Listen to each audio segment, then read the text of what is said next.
हम पिछले 2 दिनों से भूखे हैं।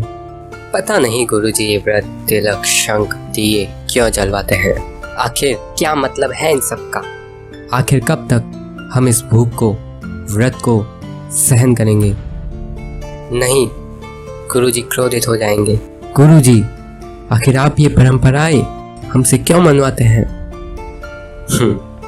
ये परंपराएं केवल धार्मिक नहीं है। इन परंपराओं का महत्व क्या आप भी जानना चाहते हैं कि आखिर ये परंपराएं जैसे तिलक लगाना, शंख बजाना, व्रत रखना, दिए जलाना, मंदिरों में घंटियां, ये क्यों होते हैं। क्या कारण है इनका। क्या ये सब यूं ही मन गढ़ंत अंधविश्वास है। तो गुरुजी ने ऐसा क्यों कहा कि ये परंपराएं केवल धार्मिक नहीं है। ये परंपराएं केवल धार्मिक नहीं है। क्या इनके पीछे छुपा कोई रहस्यमयी प्राचीन काल का विज्ञान है। इसका उत्तर काफी रिसर्च करने के बाद हमने ढूंढ ही लिया है। तो जानते हैं क्या है हमारे ऋषि मुनियों द्वारा चलाई गई उन परंपराओं के पीछे का सच। क्या ये सिर्फ अंधविश्वास है या इनके पीछे भी कोई विज्ञान है। पहले बात करते हैं तिलक लगाने की। इस दुनिया में सबसे पहले तिलक आज से 100 साल नहीं, 1000 साल नहीं, बल्कि 1 लाख साल से भी पहले से इसकी परंपरा चली आ रही है। क्योंकि सभी देवी देवता और श्री हरि विष्णु भी तिलक धारण किए रहते हैं। अगर हमारे धर्म ग्रंथों की माने तो श्री हरि विष्णु जब भी थे, जब हम नहीं थे, डायनासोर नहीं थे, यहाँ तक कि हमारा सूर्य जो कि 450 करोड़ साल से भी पुराना है, वह भी जब नहीं था, उस समय भी श्री हरि विष्णु थे। यानी कि इससे एक बात तो साफ है कि तिलक लगाने की परंपरा किन्हीं ऋषि मुनि द्वारा नहीं चलाई गई है। ये परंपरा अनादि है। हाँ, वेद पुराणों में तिलक किस तरह लगाया जाता है और इसके क्या फायदे हैं, इसका जिक्र जरूर मिलता है। जैसे रामचरितमानस के अनुसार माँ जानकी जी ने अपने मांग में सिंदूर लगाकर भगवान श्री रामचंद्र जी की लंबी उम्र की कामना की थी। भविष्य पुराण का कहना है कि भगवान पर चढ़ाने से बचे हुए चंदन को ही लगाना चाहिए, तभी फल और लाभ प्राप्त हो सकता है। और भी बहुत से धर्म ग्रंथों में इन्हीं तरह की बातें लिखी है। तो क्या तिलक लगाना सिर्फ धार्मिक ही है, इसके पीछे कोई विज्ञान नहीं है। तिलक लगाना साइंटिफिक है या नहीं, ये जानने से पहले आपको ये जानना होगा कि तिलक लगाने से व्यक्तित्व प्रभावशाली होता है। दरअसल तिलक लगाने का मनोवैज्ञानिक असर होता है, क्योंकि इससे व्यक्ति के आत्मविश्वास और आत्मबल में भरपूर इजाफा होता है। ललाट पर नियमित रूप से तिलक लगाने से लोग शांति व सुकून अनुभव करते हैं। यह कई तरह की मानसिक बीमारियों से भी बचाता है। तिलक लगाने से दिमाग में सेरोटोनिन और बीटा एंडोर्फिन का स्राव संतुलित तरीके से होता है, जिससे उदासी दूर होती है और मन में उत्साह जागता है। यह उत्साह लोगों को अच्छे कामों में लगाता है। ये सभी बातें विज्ञान के द्वारा ही बताई गई है। ऊपर जो लाभ हमने बताया है वो आज तक न्यूज़ ने पब्लिश किया है। अगर आपको वो आर्टिकल पढ़ना है तो उसका लिंक हम डिस्क्रिप्शन में दे देंगे। तो जैसा कि तिलक लगाने से इतने सारे फायदे हैं, तिलक लगाने के पीछे भी एक विज्ञान छुपा है। क्या इसी तरह शंख बजाने के पीछे भी कोई विज्ञान हो सकता है।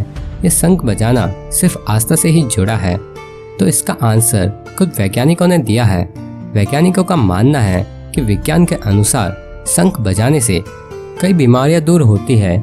इससे फेफड़ों को शक्ति मिलती है और फेफड़ों तक संक्रमण पहुंचने से पहले ही समाप्त हो जाता है। इस बात को प्रूव करने के लिए कोरोना महामारी में उन लोगों से बात किया गया जो नियमित शंख बजाते हैं।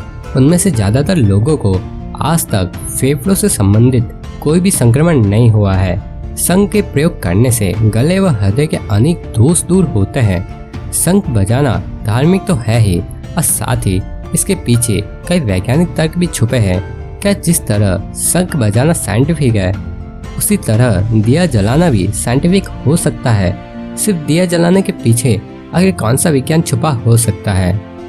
हमारे शास्त्रों में दिए को लेकर एक श्लोक है और वो श्लोक ये है, दीपम ज्योति परम ज्योति दीप ज्योतिर्जनार्दनो दीपो हरतु मे पापम दीप ज्योतिर्नमोस्तुते शुभम करोति कल्याणम आरोग्यम धन संपदा शत्रुबुद्धि विनाशाय दीप ज्योति नमोस्तुते।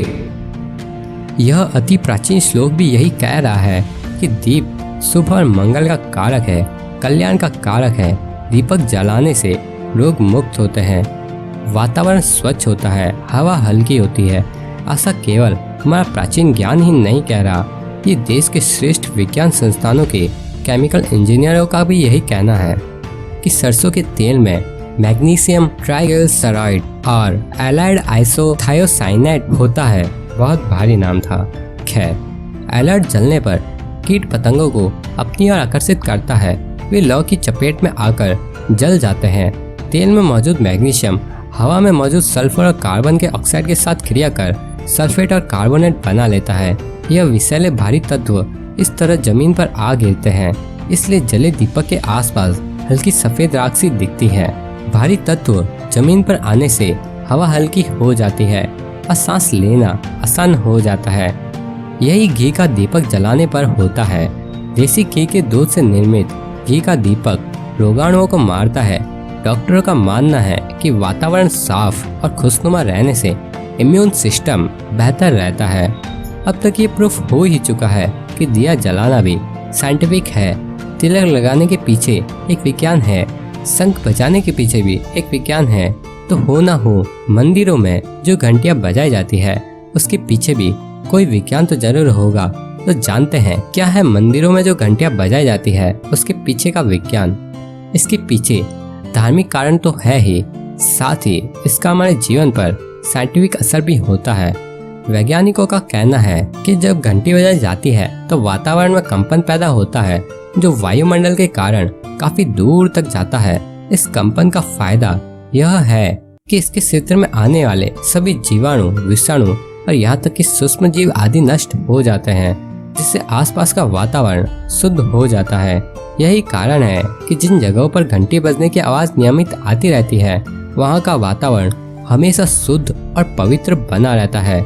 इसी वजह से लोग अपने दरवाजे और खिड़कियों पर भी विंड चाइम्स लगाते हैं ताकि उसकी ध्वनि से नकारात्मक शक्तियाँ हटती रहे। वैसे ऐसे कहा जाता है कि जब सृष्टि का प्रारंभ हुआ तब जो आवाज गूंजी थी वही आवाज घंटी बजाने पर भी आती है। घंटी उसी आवाज का प्रतीक है। कहीं कहीं यह भी लिखित है कि जब प्रलय आएगा उस समय भी ऐसा ही आवाज गूंजेगा। मंदिर के बाहर लगी घंटी या घंटे को काल का प्रतीक भी माना गया है।